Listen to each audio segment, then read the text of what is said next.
आज हम सीखेंगे डायरेक्ट एंड इनडायरेक्ट स्पीच, यानी कि अंग्रेजी में किसी की कही गई बात को बताने के दो तरीके। अगर आप ये बताना चाहते हैं कि किसी ने आपसे क्या कहा था, तो उसे बताने के दो तरीके हैं। उसके शब्दों को ज्यों का त्यों दोहराना, यानी कि डायरेक्ट स्पीच, या फिर अपने शब्दों में उसकी बात को दोहराना, यानी कि indirect speech. My mother said I want to go for shopping today. मेरी माँ ने कहा मैं आज शॉपिंग के लिए जाना चाहती हूँ। My mother said that she wanted to go for shopping that day. मेरी माँ ने कहा कि वे उस दिन शॉपिंग के लिए जाना चाहती थी।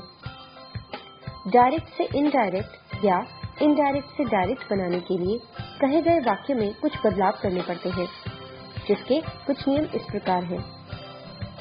डायरेक्ट में इन्वर्टेड कॉमा और कॉमा दोनों का प्रयोग करें।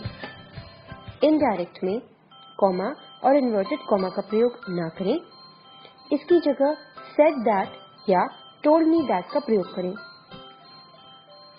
जैसे कि they said we love you, they said that they loved me. Direct में कहे गए क्रिया विशेषण को ना बदलें।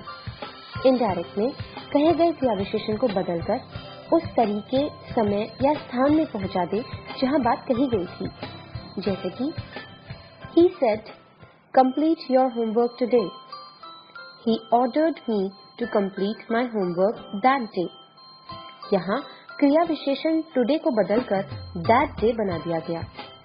इसी तरह और क्रिया विशेषण है now, then, here, there, this, that, these, those, today, that day, tonight, that night, tomorrow, the next day, yesterday, the previous day, last week, the week before.